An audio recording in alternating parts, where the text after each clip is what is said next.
வணக்கம் நண்பர்களே, இன்று நாம் பார்க்கக்கூடிய தலைப்பு அதிக இழப்பு அல்லது திடீர் மரணம் யாருக்கு?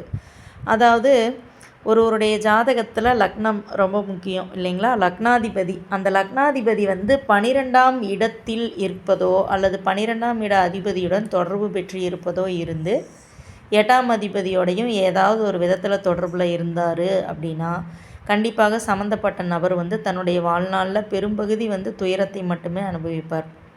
உதாரணமாக சொல்லணுன்னா, சிறு வயதிலிருந்து நிறைய வறுமையை சந்திச்சிருப்பார். எவ்வளவு பணம் சம்பாதிச்சாலும் அந்த பணத்தை மிச்சம் பண்ண முடியாது. ரொம்ப குறிப்பிட்டு சொல்லணுன்னா, தன்னுடைய செயல்களால் நிறைய மருத்துவ இழப்புகளை சந்திக்கக்கூடிய அமைப்பெல்லாம் வரும். அடுத்தது பார்த்திங்கன்னா, திடீர்னு விபத்து அந்த மாதிரியான விஷயங்கள் நிறையா இருக்கும். இப்போ என்ன சொல்கிறது, அதாவது ஒரு பயணம் போயிட்டுருக்குறாங்க அப்படின்னா, அந்த பயணத்தில் திடீர்னு அவங்களுக்கு ஆக்சிடெண்ட் ஆகி பெரிய அளவில் ஆகிறது. அந்த மாதிரி அதாவது ஒரு இயற்கையாக நம்ம பிறக்கும்போது நல்லா இருந்தோம், பட் இடையில ஒரு ஊனம் வருது அப்படின்னா அதெல்லாம் இந்த மாதிரியான ஒரு அதாவது உடல் உறுப்புகளை நிரந்தர இழப்பு அப்படிங்கிற அமைப்பை கொடுக்கறது. அடுத்தது பார்த்திங்கன்னா, தூக்கத்தில் மரணம், திடீர் மரணம் அப்படிங்கிற மாதிரியான நிலை உருவாகிறது.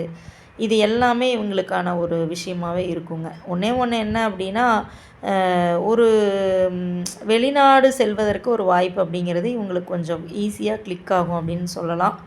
அதே போல் எப்பொழுதுமே ஒரு தேடல்லையே இருப்பார். குடும்பத்தை பற்றி அதிகமாக சிந்திக்கிறத விட தான் ஒரு தேடல் வச்சுக்கிட்டு அதுக்காக அந்த குடும்பத்தை உதாசனப்படுத்தி வீட்டை விட்டு வெளியில் போகிறது, கண்காணாத இடத்துல போய் எங்கே இருக்காருன்னே தெரியாத ஒரு வாழ்க்கை வாழ்கிறது. இந்த மாதிரி நிறைய நெகட்டிவ் சிம்டம்ஸ் இந்த மாதிரி ஒரு அமைப்பு இருக்கிறவங்களுக்கு கண்டிப்பாக இருக்குங்க.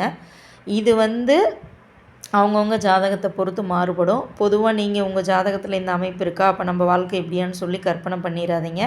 இதில் சுபர்களோட பார்வை இருக்கா, சுபர்களோட தொடர்பு இருக்காங்கிறதெல்லாம் பார்த்துட்டு அதுக்கு விதிவிலக்கு அப்படிங்கிறதும் உண்டுங்கிறத நீங்கள் புரிஞ்சுக்கணும். ஸோ இவ்வளோதாங்க. நன்றி நண்பர்களே.